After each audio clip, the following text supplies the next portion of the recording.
네, 연합뉴스 경제TV 곽수정의 경제프리즘입니다. 요새 많은 분들을, 특히 기업하시는 분들을 만나 뵈면 가장 큰 걱정이 환율 문제를 많이 얘기를 하십니다. 근데 이제 우리가 환율 이야기를 하려면 미국 달러가 앞으로 강해질지 약해질지에 대한 문제인데, 이것을 알려면 금리가 어떻게 될 것인지를 알아야 되거든요. 그러니까 미국 금리가 높다는 말은 강한 달러가 될 가능성이 높다는 말이 되기 때문에, 그래서 많은 기업 하시는 분들, 특히 중소기업에서 수입 원자재를 다루시는 분들께서 환차손에 대한 걱정이 많으십니다. 12월 12일에서 13일 사이에 마지막 FOMC 회의가 아마 있는 걸로 제가 알고 있습니다. 여기서 0.75%포인트를 올릴지 아니면 0.5%포인트를 올리고 지켜볼지 연준의 향방이 상당히 지금 초미의 관심사인데요. 여러분 2023년 경제 전망도 함께 해보면서 환율과 금리 전망을 동시에 해볼까 합니다. 오늘은 여러분께 또 한 분의 귀한 분을 모셨습니다. 사실 미국 현지에서 공부를 마치고 학위를 마치자마자 이 페드라든지 또 IMF 같은 이런 국제기구나 미국의 주요 통화정책기구에 취직을 한다는 것은 그리 쉬운 일이 아닙니다. 능력이 있어야 되는 거죠. 그만큼.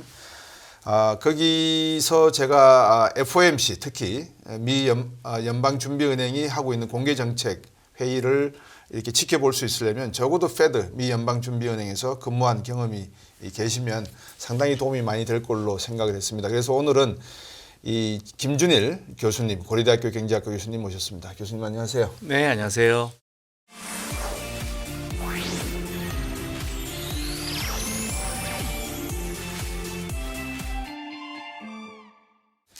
그 페드에 대해서 간단히 한번 소개해 주시죠. 많은 분들이 페드에서 근무했다 그러면 뭐 연준이 12개 은행이 있으니까 뭐 뉴욕인지 뭐 시애틀인지 막 궁금해하실 것 같은데 오레곤인지 어떻게 페드가 어떻게 되어 있습니까? 네, 그 미국의 중앙은행 시스템인데요. 사실 페더럴 리저브 연방준비제도라고 부르는데 그게 미국의 세 번째 시도였습니다. 중앙은행에.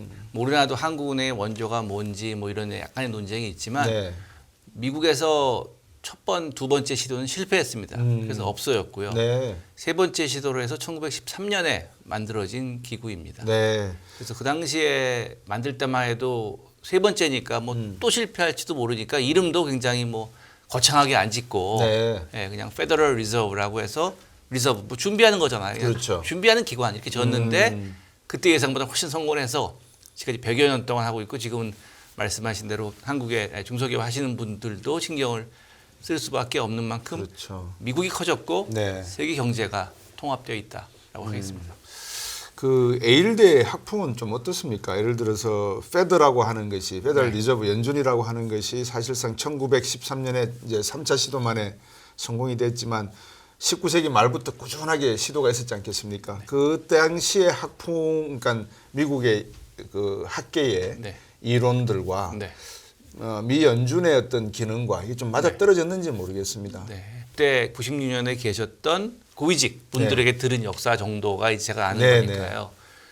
그래서 케인즈 혁명 이전에는 그냥 제가 듣기로는 굉장히 금융 안정 중심에 그러니까 처음에 연준을 만든 이유가 미국의 통화가 적절히 공급되지 않아서 통화의 뭐 일부러 한 긴축이 아니라 정부에서 제대로 공급이 안 돼서 아니면 그때는 은행들이었습니다. 민간 은행들이 공급을 하는 건데요. 공급이 안 돼서 금융위기가 생기니까 그러면 안 되겠다. 정부기관이 만들어져서 그런 목적으로 통화를 영어로 일라스틱 서플라이라고 하는데 신축적으로 공급하는 걸 만들자고 해서 됐고요. 그리고 대공황 이후에 이제 많은 논쟁이 있었고 케인즈 경제학이 60년대, 70년대 풍미하면서 그 다음부터는 연준도 케인즈 경제학의 그걸 실현하는 기구 중에 하나가 됐고 예일도 그 당시에 마찬가지로 예일은 제가 갔을 때도 토빈 교수께서 살아계시면서 은퇴는 하시지만 학교 매일 나오시고 그리고 가끔 뭐 특강 해주시고 그랬거든요. 그러니까 케인즈적인 전통이 90년까지는 굉장히 강했고요. 그 다음에 이제 토빈 교수 은퇴하시고 뭐 제 지도 교수였던 심즈 교수님, 그 다음에 슐러 교수님 이런 분들이 더 이제 시니어가 되면서 그 다음부터 굉장히 절충적인 학풍이 됐는데요.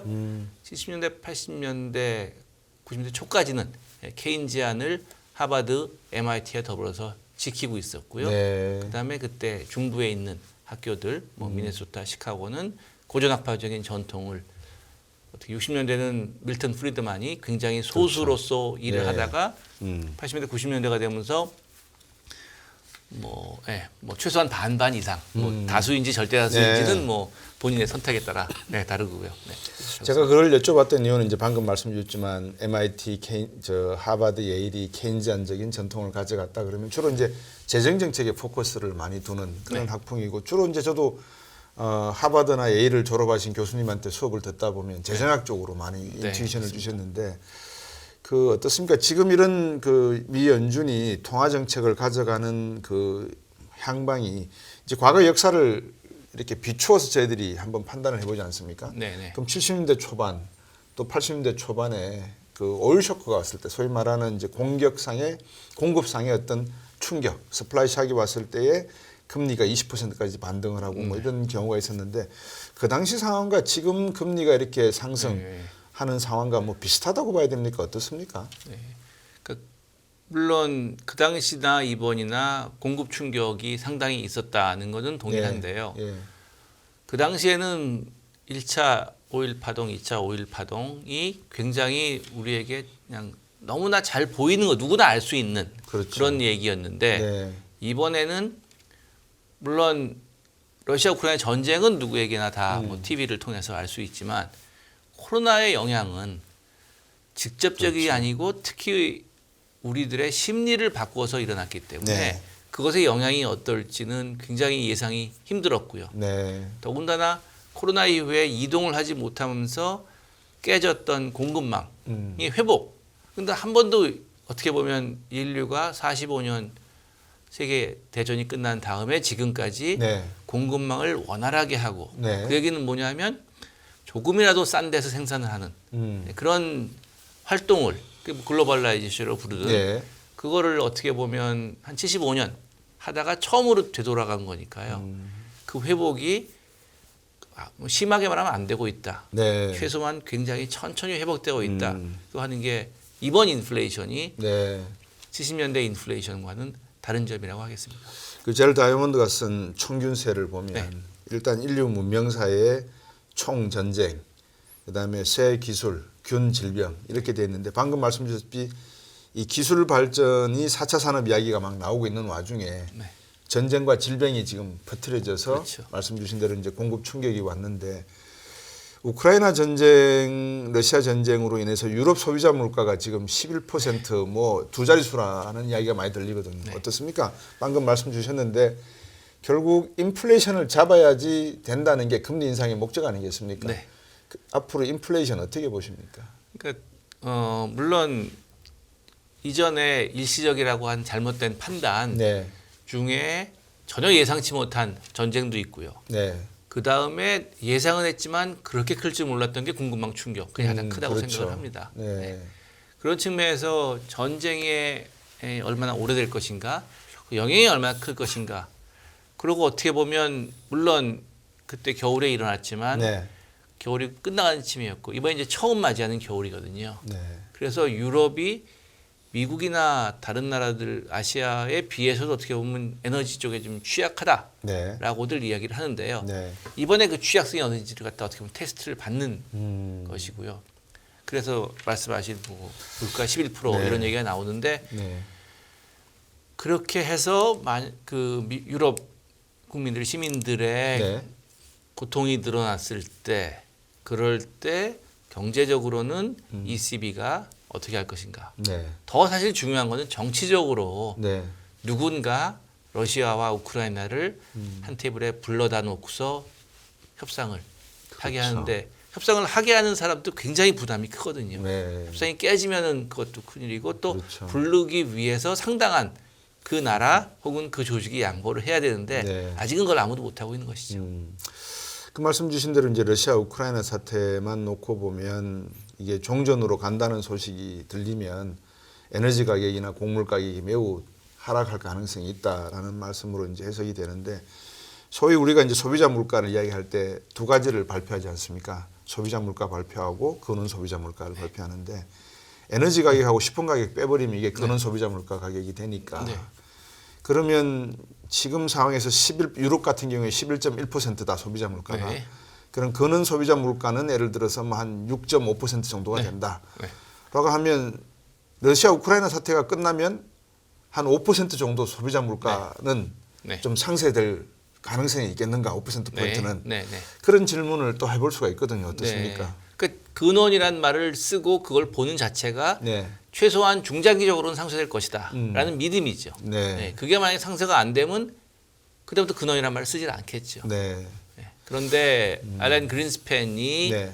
그것을 얘기한 다음에 경제학에서는 그 전부터 얘기했지만 네. 네, 그 이후에 뭐 전 세계적으로 많이 이야기를 하고 미국 연준은 그 근원 PC 인플레이션이 자기들이 가장 선호하는 소비자 소비자 물가 물가다라고 얘기하고 예. 그를 SEP에서 예를 들어 다음 주 화수요일 날 하는 네. FOMC 우리나라는 목요일 날 새벽 4시에 발표를 발표, 하겠죠. 예. 네, 그때 거기에 근원 소비자 근원 PCE 물가에 대한 앞으로 몇 년 동안의 예상 그리고 중기적인 예상도 포함되어 있습니다. 어떻습니까? 이제 잠깐 좀 이 여담으로 빠져서 네. 제가 그 피터슨에 있을 때 네. 테드 추르만이라고 하는 네. 분이 계셨거든요. 네, 뭐 네. 잘 아시겠죠? 네, 압니다. 아주 꼬장꼬장한 성격이시잖아요. 네, 예일 선배입니다. 아, 그러시죠. 그분하고 이렇게 대화를 하다 보면 저분이 만약에 미 연준 의장을 했으면 네. 우리나라 외환위기 어떤 상황이었을까라고 생각도 제가 해봤거든요. 의장이었으면 예, 의장이었으면. 네. 근데 왜 제가 그 말씀을 드리냐면 지금 제롬 파월 의장이 네. 카리스마가 없다, 왔다 갔다 한다, 네. 본인의 철학이 부족한 듯하다, 경제인 출신이 아니다, 뭐 이런 이야기들이 나오다 네. 보니까 연준의 통화 정책의 향방, 즉 구체적으로 말하면 금리 정책의 향방에 대해서 사람들이 과연 제 양반이 그린스펀의 한 10분의 1 정도는 할 수 있을까라는 네. 의심이 많은 것 같아요. 네. 이 부분은 어떻게 보십니까? 어떻게 중요합니까? 중요하지 않습니까? 그 연준 의장의 카리스마나 이런 지도력이. 중요하죠. 근데 네. 카리스마가 있다고 또 반드시 좋은 건 아니고요. 그러니까 거꾸로 앨런 그린스팬 말씀을 하셨는데 그분은 뭐 카리스마는 그 당시에 뭐 하늘을 찔렀고 그렇죠. 2007년 8년까지만 해도 네, 마에스트로라고 이름이 불리고 책도 나오고 거의 예. 경제의 신이었죠. 그렇죠. 그때까지. 그렇죠. 그러다 이제 글로벌 18년을 같이 저 연준 의장을 했어요. 8년을 연준 의장을 예. 했습니다. 원래 연준 그 임기가 14년인데 네. 그렇지만 이제 다른 사람이 하던 거를 잃어받고 네, 그다음에 자기가 그렇죠. 14년을 하니까 네. 그 앞 사람의 최어라고 그러죠. 의자 네. 남은 기간인 4년 4년 더하기 14년. 14년. 예. 그래서 그분 같은 경우에 카리스마가 있고 그분의 이제 의중을 알기 위한 엄청난 노력이 모든 직원들이 하는 거였죠. 그게 좋은 점도 있는데 네. 또 어떻게 보면 글로벌 금융위기 때는 네. 또 반대로 네. 알렌 그린스팬께서 여러 가지 새로 나온 그 금융공학적인 뭐 CDO, CDS 이런 거를 에 대해서 뭐 찬양까지는 아니래도 칭찬은 네. 했거든요. 그 당시에요. 그렇죠. 이렇게 해서 그야말로 우리가 금융 이론에서 이야기하는 완벽한 시장, 완전한 시장, 모든 스테이트에 대한 네. 그 에셋이 정의되어 있는 그런 것을 만든다고 해서 굉장히 좋아했는데 그때 만들었지만 그것이 약속한 것을 네. 제공하지는 못해서 네. 세계 경제가 네. 그 사단이 난 거였죠. 그래서 아까 테트루만 말씀을 하셨는데 저는 사실 뭐 저도 여담 하나만 말씀드리면 네. 제가 96년 잔마켓 나갔을 때 그분이 그 국제국 국장이었습니다. 아, 예. 그래가지고 제가 연준에 이제 세 군데랑 인터뷰를 했거든요. 국마다 따로 인터뷰를 합니다. 아, 연준이 워낙 커서 네네. 국별로 인터뷰를 몇 따로 개국이 하는데 있죠? 거기에 국은 거의 10개가 10개 있는데 정도. 연구하는 네. 그 당시에는 연구한 데가 세 군데 있습니다. 예. 국제국 그리고 우리나라 조사국 네. 그리고 한국은행은 뭐 통화정책국 비슷한 세 군데에 주로 경제학자가 있었습니다. 그 다음엔 지금 뭐 금융안전부에도 경제학자가 많이 들어가고 네. 글로벌 금융 이후에 이렇게 되는데요. 그래서 그 사람들이 이제 호텔 예약을 해서 인터뷰하는 방에 네. 예약을 하는데 그 예약자 이름을 그 사람들이 저한테 테드 트루만이라고 줬어요. 네. 호텔에 갔는데 없는 거예요. 예. 거기는 에드워드 트루만이었죠. 아, 그렇죠. 그래서 제가 그때 미국 생활이 뭐 미국 간지 4년도 안 돼서 예. 잘 모르는데 예. 그래서 호텔을 못 찾아가지고 뭐 늦어가지고 했는데 예. 그래서 막 뛰어가고 했는데 아, 그래서 다행히 예. 늦었지만 뭐 예. 거기서 해줘가지고 인터뷰를 한 그런 기억이 납니다. 그 사람들 예. 때마다 그래서 가끔씩 만나면 그런 얘기를 하는데 예. 그분이 97년 외환위기 때 연준에서 그때 한국에 오셨었어요. 와 있었어요. 네. 예. 와가지고 저한테 얘기가 그랬더니 한국에서 이제 누가 나왔는데 그 당시 한국 연준을 아무것도 몰랐으니까 네. 굉장히 그 비교적 낮은 직급의 분이 나가신 것 같아요. 그냥 국장이라는 것만 네. 보고 예, 그래가지고 그냥 껄껄 웃으면서 예. 했다고 예. 그분이 아니라 그분 밑에서 한국을 따라갔던 예. 예, 젊은 경제학자한테 얘기를 들었는데 예. 그때 97년, 98년 외환 위기 때에도 그린스팬이 한국에 대한 그것을 모르겠습니다. 그렇게 한국의 나라를 잘 알지는 못했고요. 그 당시에 몇 번 보고할 때 들어가서 보면 네. 그때만 한국이 논의가 됐었거든요. 네, 네. 왜냐하면 보통 때는 그냥 뭐 잘하건 못하건 별로 신경을 안 쓰는데 그리고 솔직히 말씀드리면 그때도 한국 자체가 어떻게 되는 것보다는 네. 한국이 되면 일본은 그다음 파장이 어떻게 될 것인가? 까지 갈 것인가 예. 아니면 세계 예. 금융시장은 그게 관심이 있는 거거든요. 음. 뭐 냉정하게 말하면 한국에서 한국은행이 동남아 금융시장 자체가 뭐 된다고 그것 때문에 한국은행 정책을 하면 큰일 나잖아요. 그렇죠. 똑같은 이치인데요. 그래서 말씀하신 질문으로 돌아가면 지금 파월이 말씀하신 대로 법학자 출신이고 2012년에 왔는데 2012년에 오자마자 2013년에 테이퍼 텐트럼이 일어났잖아요. 네네. 그래서 그 충격이 사실 입사 1년 차에 그런 일이 일어난 겁니다. 네. 그것이 제 개인적으로 생각하기에는 최근에 이렇게 머뭇머뭇거린 이유가 있지 않을까 네. 생각 드는데 그래도 이번 8월에 네. 잭슨홀부터 시작해서 진짜야말로 보여준다고 하는데 진짜 테스트는 이렇게 이자를 올렸을 때 미국의 실업률이 언젠가 치고 올라올 때 네. 그때 미국 국민들의 이제 아우성이 생기겠죠. 네. 뭐 폴 볼커가 있을 때처럼 그 트럭이 와서 연준을 봉쇄하고 뭐 그런 일은 하지 않을 텐데 네. 다른 의미로 예. 이 집은 이제 에센스로만 욕을 하겠죠. 혹은 미국 내가 문제가 아니라 외국에서 네. 그야말로 몇 나라의 금융시장이 문제가 생기고 소위 말해서 속된 말로 부러질 때 그때 그래도 우리는 인플레 잡아야 된다고 갈지 아니면 그때는 그 개인 사람의 고통인데 다 사람들 잘하자고 하는 건데 네. 하는데 네. 그것에 직면해 거기 답은 없습니다. 네. 그래서 썸머스 교수 같은 분은 몇 달 전부터 그때가 오면 눈 딱 감고 인플레이션을 잡는 걸 택해야 된다.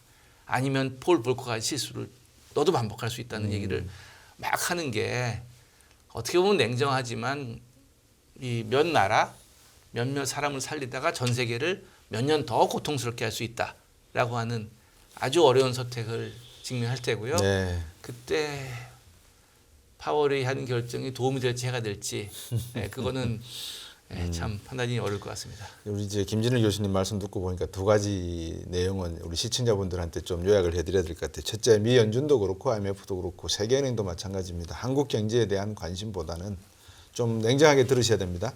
한국 경제에 대한 관심보다는 한국 경제가 어떤 위기에 맞닥뜨렸을 때 그 파장이 일본이나 다른 여타 국가들에게 어떤 세계 경제에 영향을 줄 것인가가 핵심이라는 점. 그러니까 우리가 시야를 좀 넓게 해석을 해야 된다는 점이고요.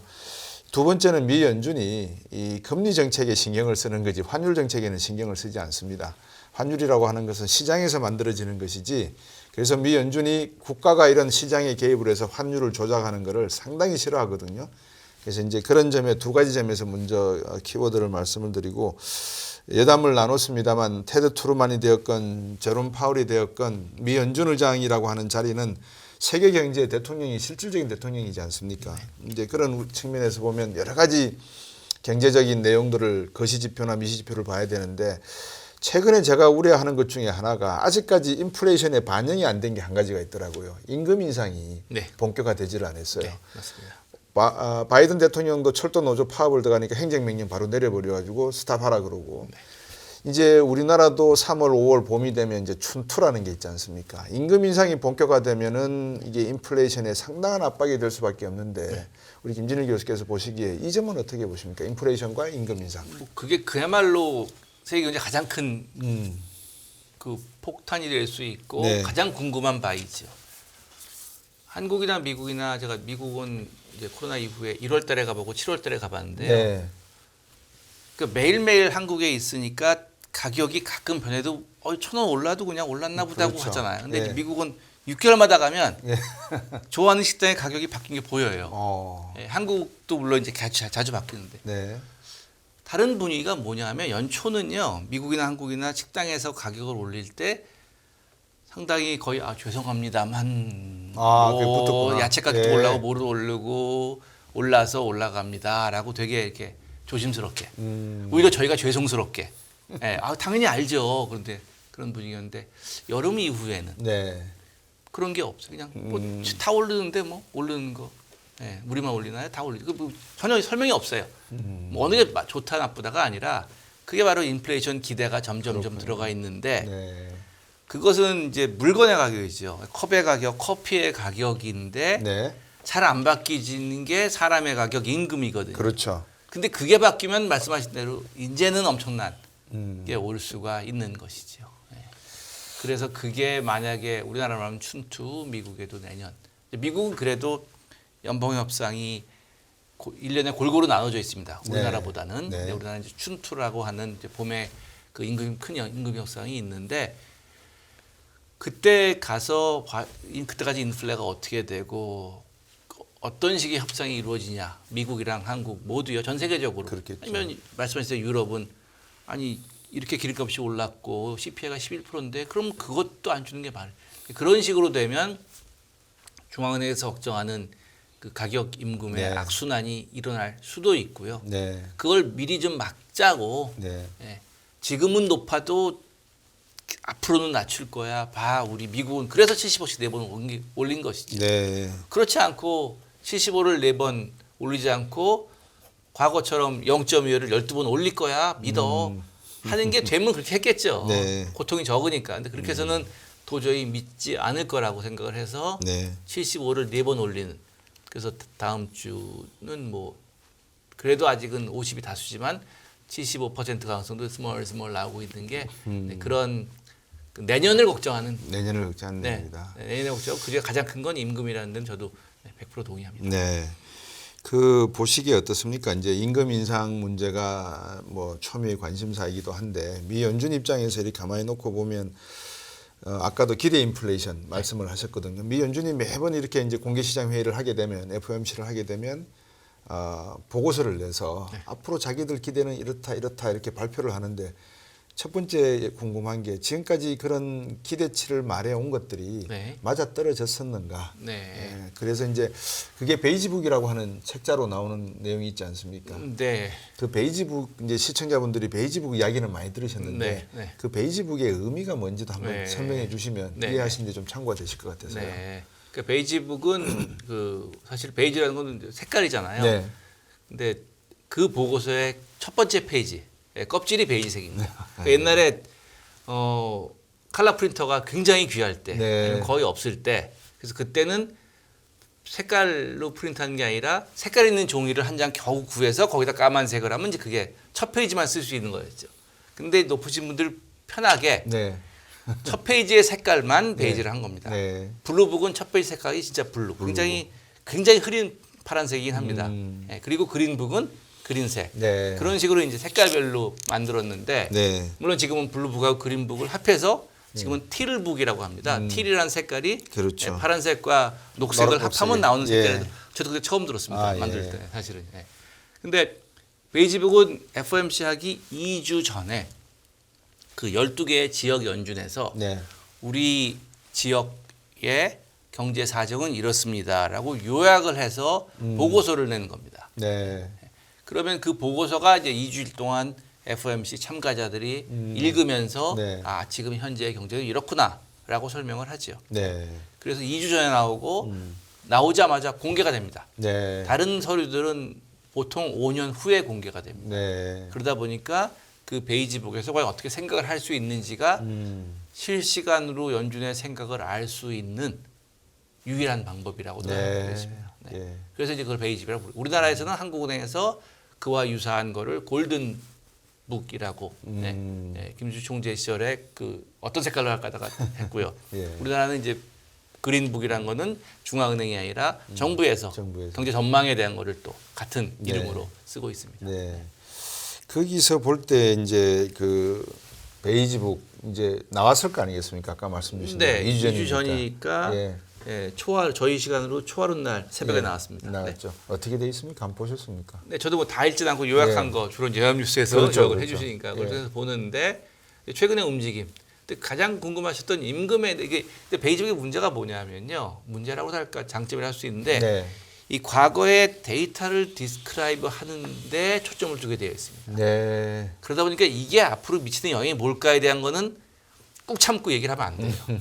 네, 그렇기 때문에 지금 생각하시는 그래서 어떻게 된다는 데인데 그쪽 내용은 별로 없습니다. 그게 어떻게 보면 한계이기도 한데요. 네. 그렇지만 시장에서는 그거밖에 볼 수가 없으니까. 그리고 네. 어떤 데이터를 보는가. 예를 들어서 CPI 같으면 헤드라인을 더 많이 쓰는가 아니면 근원, 코어를 더 많이 쓰는가를 보면 그게 이제 관심이 있을 수 있는 것이죠. 그렇죠. 네, 그런 식으로 유추해낼 수밖에 없다는 게 네. 한계이긴 하는데요. 예. 그래도 많이 소통을 하고 있는 편입니다. 그러면 이제 한번 좀 더 실질적으로 한번 여쭤보면 자 이제 시나리오가 두 개가 나오지 않습니까? 네. 12월 달에 0.75를 올릴 수도 있고 0.5를 올릴 수 있고 이제 0.25는 아닌 것 같아요 보니까 지금은 거기에 대한 확률은 거의 제로. 거의 제로인 것 같아요. 그러면 이제 0.75, 0.5를 올린다면 미 연준이 목표로 하고 있는 Federal Reserve Rate이 만약에 5.25가 된다고 하면 네.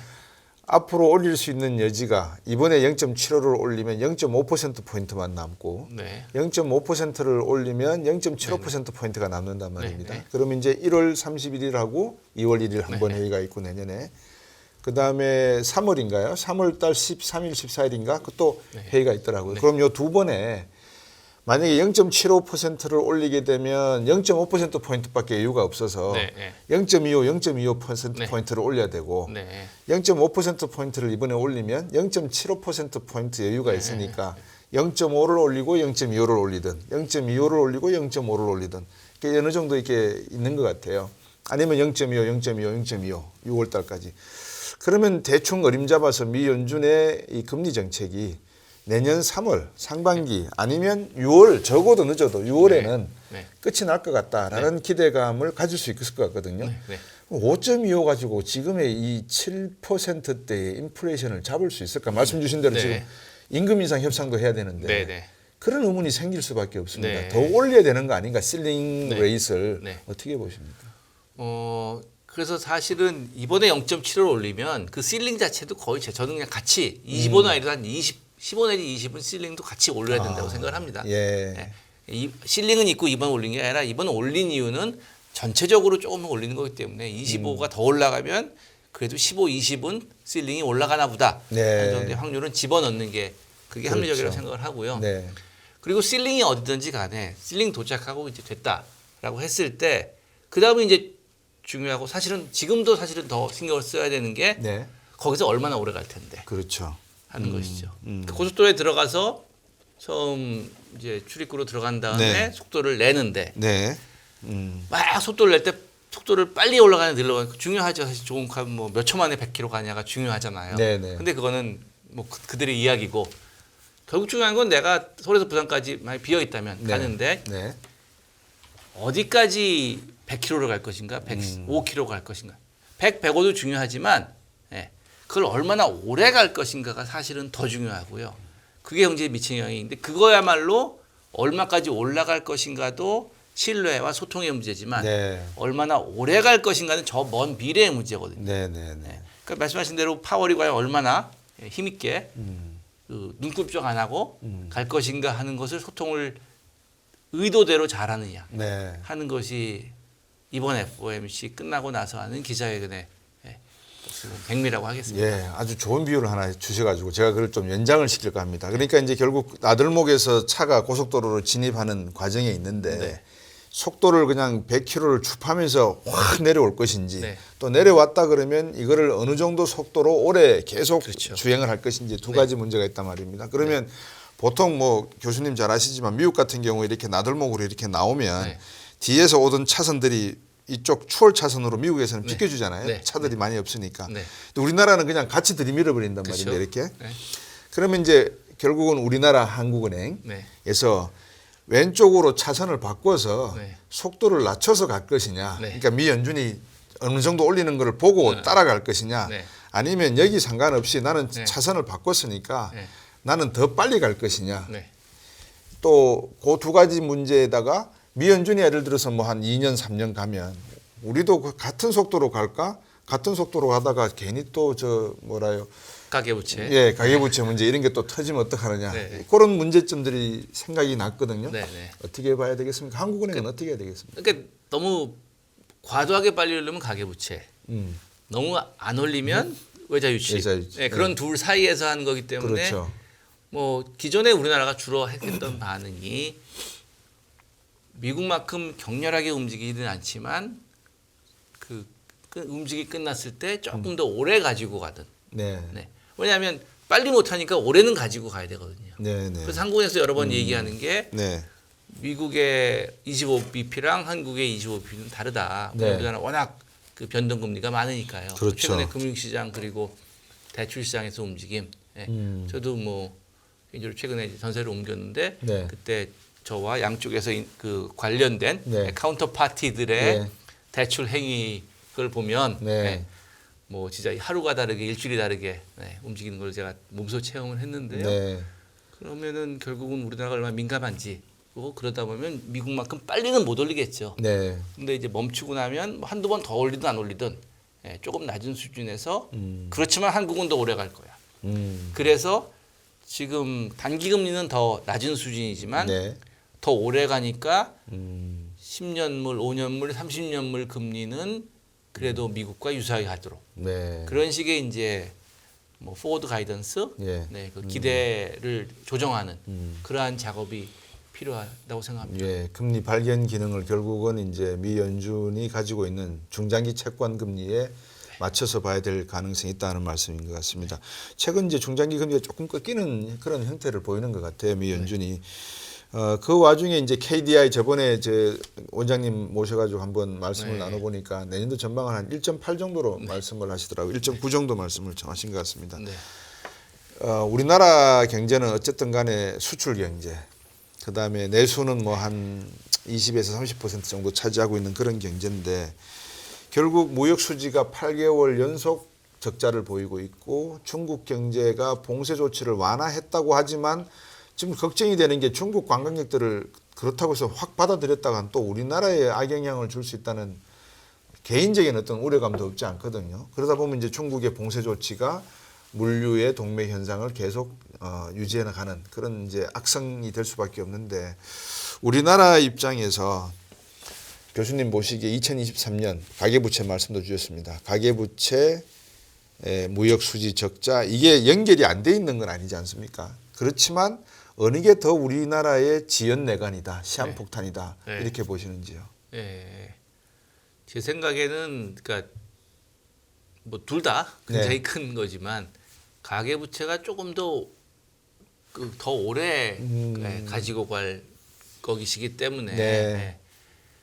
뭐 확률은 굉장히 둘 다 작긴 합니다. 네. 그렇지만 네. 그것이 터졌을 때의 문제 그리고 가계 부채가 국민들에게 더 오랫동안 그리고 더 많은 국민들에게 영향을 미치는 예. 것이 될 수가 있다고 생각을 합니다. 예. 네.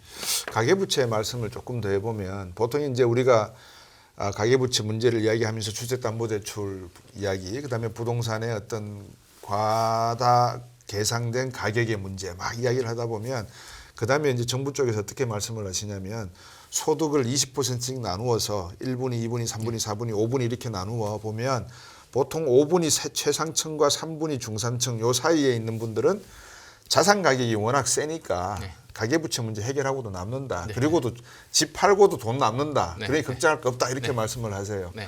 근데 만약에 주택 가격이 30% 이렇게 빠져버리면 과연 그 말이 맞을까 하는 의구심도 생기거든요. 어떻습니까? 아니, 정확하게 지금 하던 모든 엑서사이즈가 지금의 주택 가격이 유지된다 혹은 상승하던 네. 비율로 상승한다고 네. 하는 가정에서 모든 게 돼 있기 때문에 그렇죠. 2008년도에 3월에 그 베어스턴이 무너지고 네, 나서 네, 네, 네. 리만 사태가 9월 15일 날. 일어나기까지 네. 얼마나 인플레이션을 걱정하고 낙관적이었습니까? 그때 그렇죠. 연준에서도 서프라임에 대한 건 인지하고 있었고 네. 이것이 문제가 생기면 어떻게 되냐는 논의는 매주 했습니다. 그건 뭐 다 네. 그 트랜스크립트가 나와 있으니까 5년 지난 다음. 네. 그럴 때 생각하는 게 그래도 그 사람만 무너지면 뭐 다 합해봐야 얼마밖에 안 된다. 1년에 한 열흘 이상 주식시장 그만큼 움직인다. 네. 주식시장 잘 끼는데 그거였죠. 네. 근데 이제 막상 AIG 리만 터질 때 알아보니까 그 하나하나가 따로 있는 게 연결되어 있는 거죠. 예. 그 연결고리가 이제 카운터파티 리스크였고 뭐 CDS, CDO 이런 거였는데 지금 네. 말씀하신 대로 만약에 연결고리가 주택가격 하락이라면 네. 그러면 그 사람들도 더 이상 안전하지 않은 거죠. 저는 진짜 그 궁금한 게 테트루만하고도 이야기를 나눴지만 아니 CDO, CDS 그러니까 여러분 지금 방금 김진일 교수께서 말씀하신 이제 CDO, CDS라고 하는 건 이제 파생금융 상품입니다. 자본주의가 발전하다 보니까 수많은 뭐 부동산, 뭐 금리, 환율 이런 모든 것들을 뒤죽박죽 결합해 가지고 복합적인 파생 상품을 만들어내거든요. 이제 그 중에 하나가 CDO고 그 CDO 우산 밑에 뭐 CDS, ABS, MBS 이렇게 쫙 나눠 있습니다. 이것들이 그린스팬이 만들었지만 만들었다고 해서 이게 뚝 잘라지면 나머지는 괜찮다라고 생각하는 게 네. 그게 어떻게 가능하다고 생각을 했을까요? 지금 보면 너무 명확하잖아요. 안 네. 가능한지. 같이 무너졌으니까. 네. 근데 그때는 이들 간에 데이터가 없었습니다.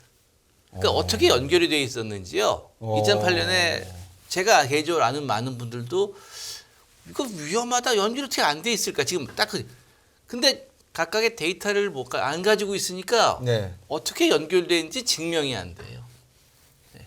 연준에 많이 그래서 들여다봤습니다. 네. 근데 그런 기관들이 그 당시에 그냥 생겨가지고 지금은 규제를 받지만 네. 네. 그 당시에는 규제를 받지 않았습니다. 그러다 보니까 규제하면은 우리 자유롭게 하는데 막 지금 우리나라도 뭐 여러 가지 최근에 암호자산 문제도 네, 있고 네. 여러 가지가 있는데 그걸 규제하면 발전이 안 되고 놔두면 발전은 빨리 하는데 문제가 터지고 그게 지금 말씀하신 2008년에 미국의 네. 그 이그조틱 모기지라고 해서 뭐 별 그렇죠. 어떤 경우는 이런 경우도 있었습니다. 그러니까 보통 미국이 80% 돈을 빌려주고 네. 20%만 현금 있으면 가지지 않습니까?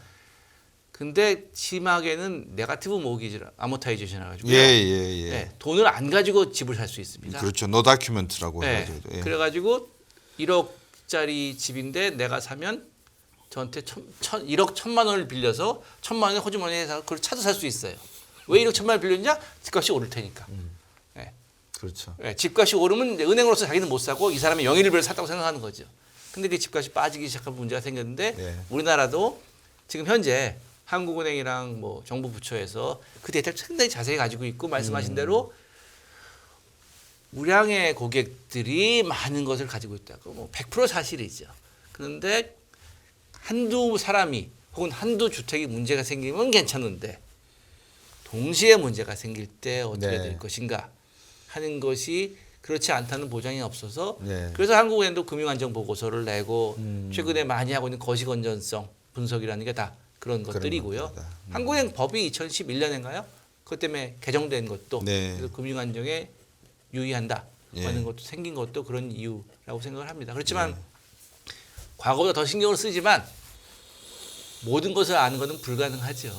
네. 이제 금융의 맹점이 거기에 있는 것 같아요. 맞습니다. 아까 좋은 말씀을 주셨는데 규제를 하니까 발전이 안 되고 발전하는 걸 뒤따라가자니까 맨날 뒷북신세고 사고 나고 사고 나고. FTX 그렇죠. 한국이 가장 많이 물렸다고 또 오늘 아침에 어느 뉴스 네. 나오더라고요. 일본은 또 그거를 방어를 해줬고 보니까 네. FTX 재팬이 있어가지고 네. 결국은 이제 이런 문제가 과거에는 실물 경제 중심, 즉 우리나라가 이제 제조업 국가, 경제 국가다 보니까 수출을 생산을 해서 수출을 하고 물건을 만들어서 그래서 제조업 쪽의 수출이 상당히 중요하게 부각이 되었지만 21세기, 그러니까 20세기 중반 이후부터 이 자유변동 환율제도 미국 달러화가 기축통화가 되면서부터 금융상품의 파생상품이 막 도입이 되고 이 금융산업이 신속하게 발전해 오는 과정에서 오히려 금융산업의 부가가치가 지금은 뭐 다른 어떤 실물 경제를 넘어설 만큼 몇 배를 넘어설 만큼 선진화되고 또 발전됐지 않습니까? 그러면 우리 정부도 아까 FTX 암호화폐 말씀을 하셨는데 암호화폐뿐만 아니라 NFT, 메타버스 시대를 맞이해서 조금 더 이런 것을 손 놓고 볼 게 아니라 전문가분들을 초치를 하든지 해서 이 부분에 대한 CBDC 이야기도 나오지 않습니까? 소위 중앙화폐에서 발행하는 암호화폐적 기능. 여기에 대한 좀 적극적인 대응이 있어야 되겠다는 생각이 언뜻 들어서 네. 잠깐 여쭤보고 싶습니다. 어떻게 네. 좀 준비하고 있습니까? 뭐 CBDC 같은 경우에는 최근에 한국은행도 굉장히 많이 준비를 하고 있고요. 네. 네, 지금 총재님도 관심이 많다 돼 있고 저도 뭐 언론 통해서 이 인사가 모든 걸 반영하는데 네, 한국의 역사상 처음인지 모르겠지만 아무튼 결제국장이 승진을 해서 이사가 된 경우가 많지 않았는데 네, 그게 다 이제 그런 것을 세계 조류를 반영한다고 생각을 합니다. 그래서 처음에 11.20 나왔을 때는 중국만 뭐 얘기 나오고 다른 연준도 그랬죠. 뭐 아유 그런 걸 왜 하다가 그렇죠. 중국이 진짜 할 것 같으니까 연준에서 우리도 다 알고는 있어. 네, 그러니까 먼저 뛰어들진 않지만 중국이 뛰어서 선점하려 그러면 쫓아가서 그러니까 우리나라 뭐 지금도 쇼트트랙 잘하지만 그냥 2등으로 가다가 반바퀴 남겨놓고 그래서 그때가 1등하면 되니까 뭐 그런 식으로 이제 미국은 준비를 하고 있는 그런 것인데 우리나라도 당연히 준비를 해야죠. 근데 이제 문제는 이 규제를 얼마만큼 해야 되는가 하는 그런 갈등은 뭐 정확하게 금융을 보셨는데요. 금융에서 언제나 있을 수밖에 없고요. 규제를 너무 많이 하면 발전이 안 되고 그런 경우인데 뭐 우리나라도 그렇죠. 나름 예를 들어서 인터넷은행 특별법 그런 경험이 있잖아요. 그런 경험을 가지고 그 정부는 정부대로 국회는 국회대로 그런 그 전쟁에 싸워본 경험이 있으니까 그런 경험을 가지고 또 새로운 일들을 펼쳐나가는데 뭐 어떤 결정을 하든 위험한 결정인 건 마찬가지입니다. 그렇지만 국회의원이나 정부에서는 뭐 그런 거를 위험을 감수하고 결정을 하는 게 그들의 그렇죠. 직업이니까요. 그렇죠. 방금 이제 김준일 교수님하고 주변 이야기를 사실상 주변 이야기입니다. 왜냐하면 이제 거시적인 이야기를 좀 나눠야 미시적인 환율 이야기를 저희들이 이제 좀 자세히 맞습니다. 말씀드릴 수 있으니까. 자, 미 연준도 그렇고 우리나라도 그렇고 금리를 인상하는 것은 어느 정도 오래 지속될 것인가 또 어느 정도 실링 천장을 할 것인가의 문제는 이제 12월 내년 1월 달 사이에 아마 결정이 될 거다라는 말씀을 주신 것 같고요. 이게 뭐 오키나와까지 그냥 해저터널까지 뚫어서 계속 갈 것인지 이것도 아마 3월 6월까지는 좀 지켜봐야 된다 이런 말씀을 또 주셨습니다. 이제 그렇게 되면 소비자 물가가 잡힐 것이냐 여기도 아직 임금 인상 문제가 남아 있고 벌써 뭐 메타라든지 많은 미국 이 테크 기업들이 기술 기업들이 구조조정을 하겠다는 발표를 10,000명 이상씩 하겠다고 하니까 이 부분도 아직 남아 있는 부분이고 이제 이렇게 되면 결국은 모든 문제들이 지금 해결되고 있는 게 아니라 차곡차곡 문제점들을 파악해 나가고 있는 상황인 수준이다. 그러면 내년 경제가 인플레이션이 잡히지 않고 또 미 연준이 계속 금리를 올린다면 미국 금리를 올릴 수밖에 없으니까 강한 달러는 계속될 수밖에 없고 강한 달러라는 말은 안전자산은 달러밖에 없다 이제. 금도 아닌 것 같다. 예를 들면 뭐 좀 더 금과의 경쟁이겠죠. 이제 그렇게 놓고 보면 환율은 내년에 오히려 지금 뭐 1,300원 이럴 때 막 그냥 말씀을 드리면 사놓는 게 오히려 이득이 아닌가 하는 생각이 들 정도거든요. 어떻습니까? 환율은 저도 잘 모르고 항상 제가 최소한 제 개인적인 투자는 반대로 움직여서 그렇습니까? 그렇게 하긴 하는데 경제학자들이 늘 받는 질문이에요. 왜 부자가 아니시죠? 경제를 그렇게 잘하시는데. 그래서 제가 그러죠. 경제를 잘 알면 경제학자를 안 하지요라고 대답을 합니다. 그러니까 여의도에 가 있든지 아니면 최소한 경영학과 교수는 합니다라고 또 저희끼리 또 학교 내에서 농담을 합니다. 그러시군요. 근데 환율이 사실 지난 얼마 전까지 1년 동안 20% 왜 올랐는지 그러면 강달러인데 그다음에 이제 한 10% 정도 또 빠지지 않았습니까? 그런 움직임이 지금까지 있어 왔는데 그 내년에 그야말로 미국 경제가 인플레가 잘 잡히고 빨리 금리를 내린다라고 하고 하면 근데 우리나라는 잘 안 내리고 그런 경우라면 환율이 계속 빨리 하락하겠지만 그런 그 낙관적인 시나리오가 그렇게 일어날 확률이 또 그렇게 높지는 않고요. 물론 아주 미관적인 시나리오가 일어날 확률도 높지는 않습니다만 그래서 뭐 지금 정도 환율 그래서 약간 더 올라가 약간의 트렌드 큰 의미는 있지는 않은 그 정도로 움직이지 않을까 하는 게 보통 경제학자들이 보는 생각이고요. 근데 흔히들 제가 학생들한테도 그런 얘기 하는데 경제학자들 시카고 대학에서 나온 얘기인데요. 경제학자들은 돈을 줍질 않습니다. 왜냐하면 돈이면 앞에 사람이 주워갔어야 되거든요. 근데 떨어져 있고 안 주워간 것으로 봐 돈이 아니면 확실하다라는 게 이제 시카고 경제학자들이 그럼 경제학자 전부 다죠 사실은. 케인즈는 약간 다르긴 해요. 케인즈안들은 자기 앞에 사람이 없으면 짚는데요. 그럼 돈일 수도 있으니까. 그런 자주 섞인 농담을 하긴 합니다. 제가 얼마 전에 정운찬 전 총리를 뵀거든요. 전철 타고 다니시더라고요. 제가 알고 있는 대부분의 이제 총리를 이렇게 지내신 분들이나 장관하신 분들은 정관예우라는 대우를 조금씩은 받으시는 것 같은데 요즘 뭐 공직자법이 바뀌어서 네네. 퇴임 후에 몇 년 동안은 뭐 직장을 못 간다는 있는데 그런 모습을 보면서 학자이시기도 하지만 학생들을 가르치실 때 총리까지 하신 분이 전철을 타고 다닌다는 걸 어떻게 설명을 해야 될까? 네. 이제 그런 자의적인 질문이 또 하나 생기더라고요. 그래서 제가 뭐 다른 의미가 아니라 우리 김진일 교수님도 그렇고 아까 전세를 뭐 하신다는 말씀을 하셔서 경제학을 공부한다는 사람들이 돈을 쫓아다니는 게 아니라 저희들이 그 돈의 흐름이 어떻게 움직이고 이게 분배가 어떻게 자연스럽게 또 형평에 맞게 되는가를 관찰하는 사람이지 않습니까? 그러다 보니까 이제 정의를 많이 찾는 것 같아요. 나름대로 네. 철학적으로. 그래서 공평과 정의를 찾다 보니까 돈이 여기 있어. 저는 돈 줘본 적 있습니다. 아, 네. 아유. 예, 근데 그게 보니까 선전용 가짜 5만 원짜리. 꼬마의 시카고 맞습니다. 예, 예. 앞에 쌤이 안 주워갔잖아요. 그러니까요. 자, 이제 그런 분위기 속에서 결국은 이제 환율은 우리 김 교수님께서 한 1,400원, 뭐 플러스 마이너스 한 100원 정도 이렇게 보시는 것 같습니다. 플러스 100원 쪽은 아닐 것 같고 마이너스 100, 그러니까 1,300에서 1,400원대 고기 바운드에서 이제 움직이실 것 같다 그랬는데 우리나라 정부가 지금 이제 두 가지 문제, 통화 정책과 재정 정책 두 가지가 있는데 정부가 내년 예산은 줄였지 않습니까? 어쨌든. 그러면 이제 재정 정책 전문가실 수도 있으니까 재정적인 측면에서 보면은 긴축 모드로 들어가는 게 맞는 것 같습니다. 이재용 삼성 회장도 내년도 여행 경비를 반으로 줄이겠다는 뉴스를 냈으니까 모두가 긴축하고 있는 와중에 통화 정책만큼은 또 어떤 면에서 뭐 RP 환매 조건부 채권을 갖다가 뭐 2조 더 발행했다 이런 이야기가 나오고 하는 걸 보면 조금 조율이 된 상태에서 물론 나왔겠지만 어떻게 보십니까? 통화 정책과 재정 정책은 같은 방향으로 해야 된다. 아니다. 하나는 조이고 하나는 풀어야 된다. 아니면 둘 다 조여야 된다. 어떻게 보십니까? 같은 방향으로 가면 편하죠. 정책하기 편한 건 사실인데 네. 꼭 그렇지 않더라도 혹은 한 조직 내에서 한국은행에서 RP와 전체 유동성을 반대로 움직여도 네. 그거를 불가능한 건 아닙니다. 좀 더 힘들겠죠 아무래도요. 네, 같은 방향으로 밀고 나가야 되니까. 네. 그러니까 예를 들어서 뭐 냉탕 온탕을 왔다 갔다 하는 경우도 있고 온탕에만 있는 경우도 있고 어떨 때는 손은 뜨거운 물이 필요하고 다리는 찬물이 필요하면 네. 냉탕 온탕과 붙어 있으면 다리는 찬물이고 손은 찬물 가능해요. 여러 가지가 그렇죠. 있어야 가능하죠. 근데. 그렇죠. 그렇다는 얘기는 결국은 정부가 네. 한국은행을 포함하는 이 광의의 정부가 혹은 한국은행 내에서 그 여러 부서가 네. 서로 정확하게 커뮤니케이션이 잘 되고 그리고 금통위가 혹은 총재님께서 그것의 영향을 정확히 알아서 네. RP 때문에 네. 풀리는 거의 효과가 뭔지 그래서 그것이 유동성 혹은 인플레이션 영향이 뭔지를 정확히 알면 그만큼 더 네. 줄이면 되는 거지. 그렇죠. 근데 그것이 같은 방향일 때는 틀려도 표가 안 나는데 네.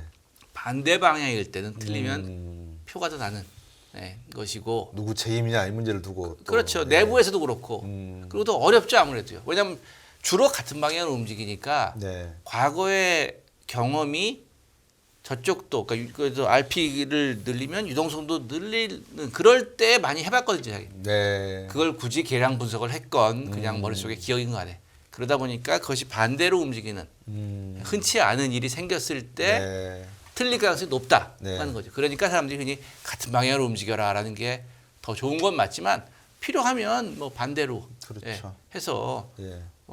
제가 운동을 최근에 이제 예. 나이가 있다 보니까 예. 하면 보통 사람들이 운동하는 건 온몸이 균형으로 발전하는 게 좋고 네. 그렇지만 또 운동 선수들은 뭐 투수면 유현진은 왼팔만 그렇죠. 그 자기의 어깨만. 모든 거니까요. 네. 그런 식으로 한다고 네. 이제 여러 군데 들었는데 그렇지 경제도 이 전체가 필요할 때가 있고 수혈이 필요할 때가 있고 브레인이 필요할 때가 있고 하는 것이죠. 네. 그를 정확하게 조절하는 게 물론 어렵습니다. 네.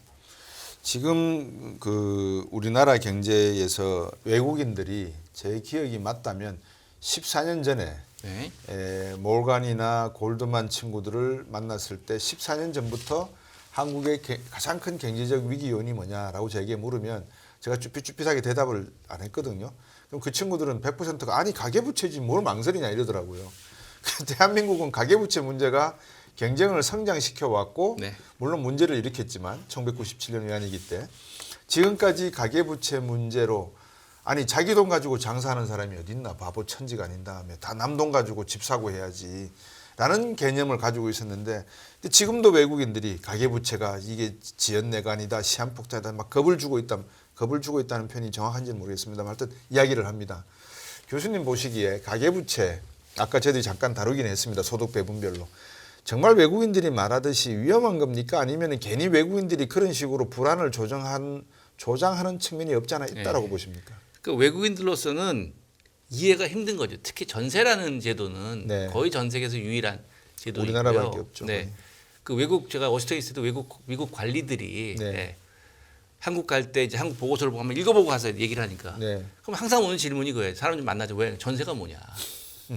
사실 그때 저도 어려워요. 예. 한 번도 안 살아봤으니까. 그렇죠. 대학교 졸업하고 대학원 나고 군대 가고 바로 나갔으니까요. 네. 그러니까 어려운데 최근에 이제 잘 깨닫고 있죠. 직접 해보니까. 네. 해보시니까. 예. 근데 그런 것들 지금 말씀하신 대로 누가 자기 돈으로 사업하냐. 그 얘기는 뭐냐면 자기 돈으로 사업하고 싶은 사람도 있습니다. 네. 근데 그런 사람은 못하죠. 네. 안 하죠. 월급쟁이 하는 거죠. 그렇죠. 그러다 보니까 대한민국은 그것을 은행에 가서 자기 신용, 자기 기술로 돈 빌리는 게 지금은 나아졌지만 네. 과거엔 전혀 없었잖아요. 그렇죠. 그러니까 유일한 담보인 주택 혹은 사업체를 가지고 하는 거죠.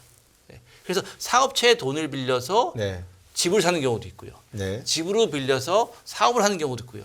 그게 혼란된 게 제가 그 우리나라 뭐 금융위 관리나 IMF에서 한국 보는 사람들의 경우는 네. 가장 어려운 측면이래요. 네. 네. 사실은 가계부채인데 사업으로 잡혀 있으니까 네. 데이터에는. 그렇죠. 그래서 외국 사람들이 도저히 이해가 안 되니까 그건 위험한 거죠. 사실 우리도 이해가 안 되지만 우리는 그렇게 살아왔으니까. 네. 그리고 말씀하신 대로 가계부채, 전세를 통해서 자본을 일으킬 수가 있었던 거죠. 네. 그렇게 일으키면 누군가 제일 끝에선 그거 다 모아서 그걸로 사업을 한 거죠. 그래서 대한민국이 일으킨 건 사실인데 네. 그러다 보니까 외국처럼 그냥 은행에 의해서 네. 그런 방식으로 하지 않은 시스템이 예. 뭐 지금까지 큰 사고는 없이 97년엔 그건 있었지만 그때 주로 네. 기업이었으니까요. 네. 그 이후에 더 가계부채가 늘어났는데 외국에서는 불안한 거 잘 모르니까. 모르니까 불안하다. 네, 모르니까 불안한데 그렇죠. 근데 미국에서 뭐 워싱턴 여러 번 가보셨으니까 중국 금방 망한다는 얘기는 지난 한 50년 동안 했잖아요. 근데 그렇죠. 지금까지 저렇게 잘 하고 네. 이제 G2가 됐고 뭐 북한도 마찬가지고요. 네. 잘 몰라서 하는 이야기는 있는데 더 익숙한 것이 아닌 건 사실이죠. 그런 면이 위험한 거죠. 네. 네.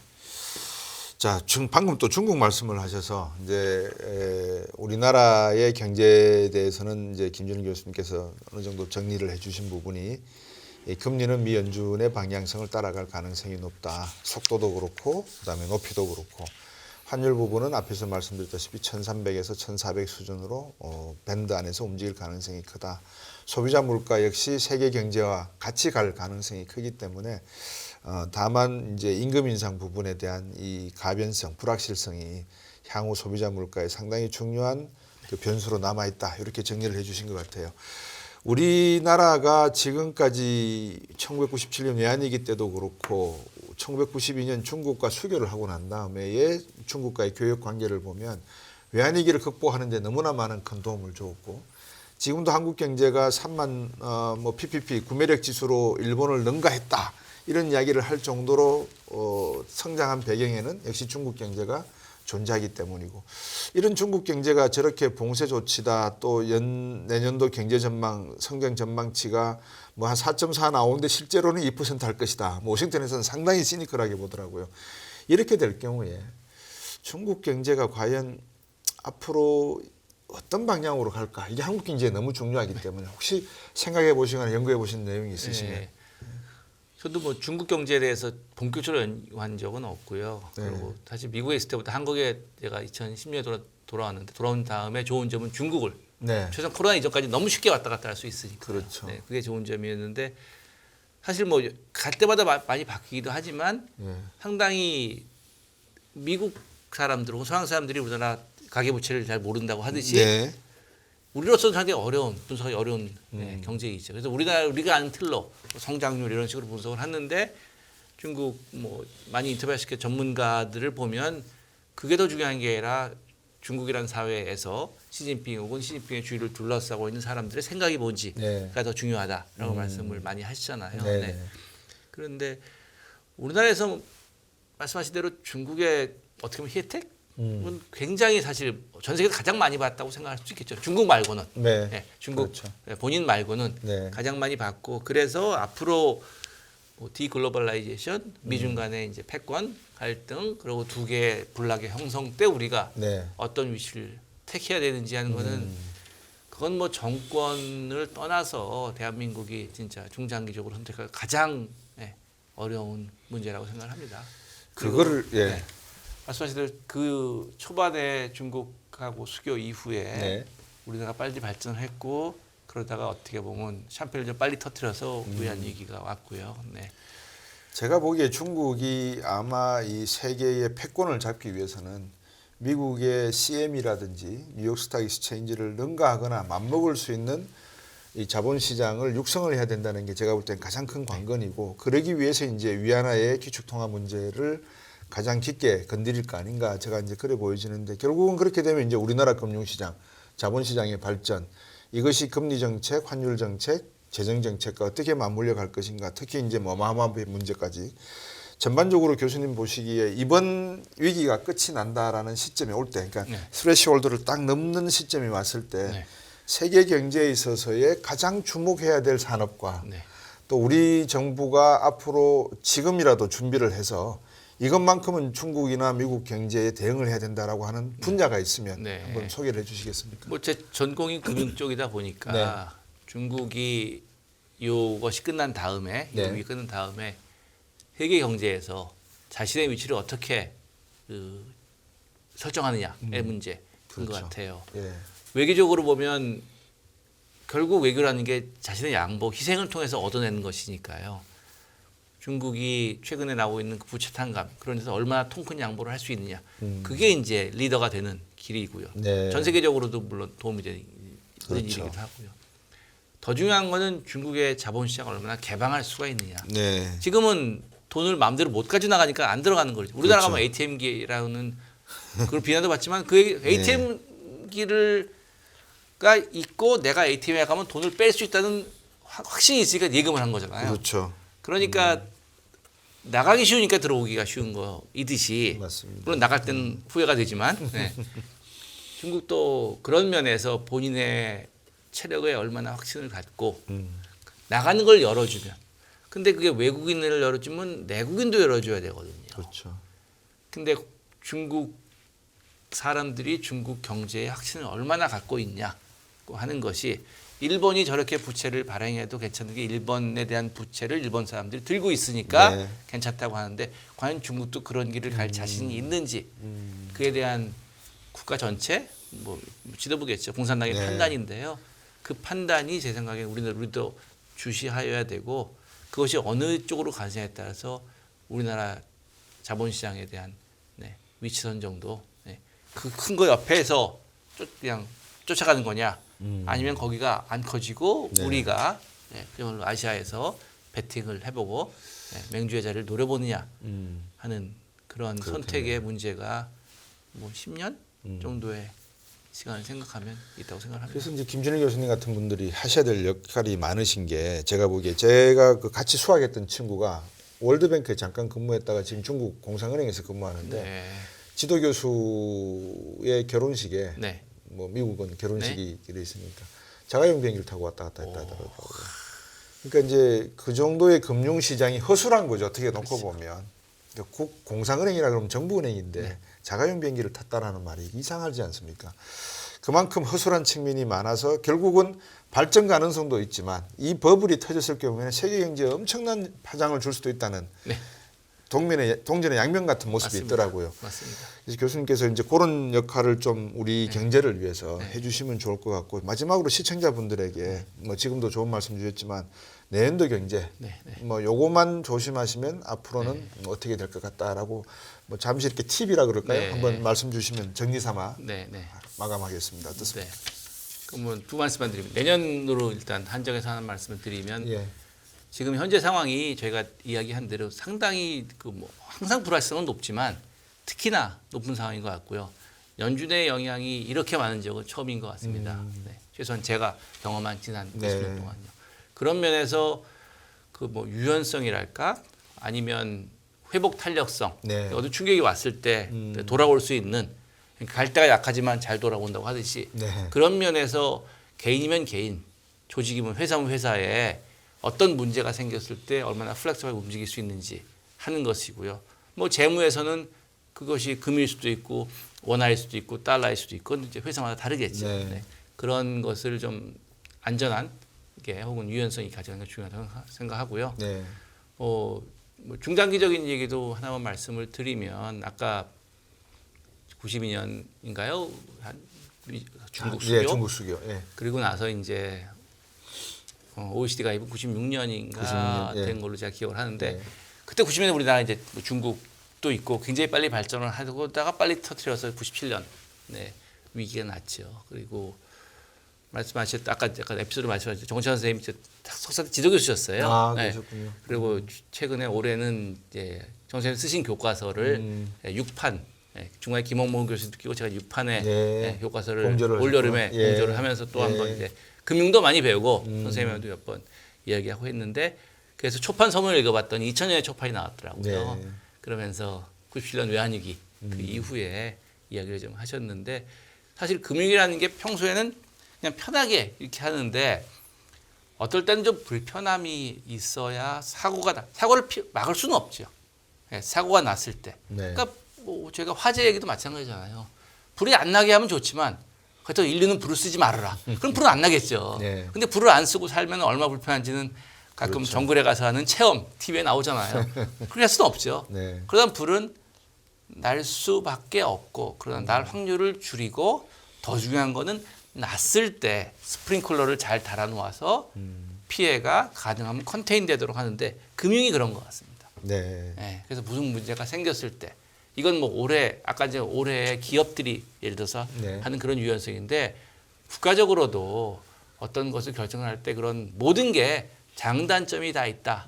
그래서 단점이 있을 때는 장점이 뭔지를 보고 또 장점이 있을 때는 단점이 뭔지를 보면서 그게 디자인해 나가는 것 그게 뭐 아까 말씀하셨지만 경제학자들이 그나마 할 수 있는 역할이 아닌가라는 생각을 하면서 네, 뭐 제가 뭐 언론이라든지 학생 가르칠 때 그런 생각을 아주 가르치고 있습니다. 교수님도 사회이사 좀 하시죠? 네, 하고 있습니다. 네.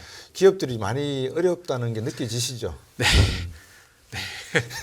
지금 김진일 교수님께서 마지막에 내내를 여러 번 하셨는데 그만큼 우리 앞에 놓인 이 경제 상황이 상당히 험로가 예상이 되는 것은 분명합니다. 물론 뭐 월가에서 생각보다 그렇게 경기 침체가 아닐 수도 있다. 미 연준이 뭐 어떤 유화적인 정책을 내놓을 수도 있다. 이런 이야기들이 나오지만 방금 말씀 주셨다시피 이 경제학자들한테 하는 말이 이런 말이 있습니다. 너 그렇게 똑똑한데 왜 부자 아니냐 아까 그랬잖아요.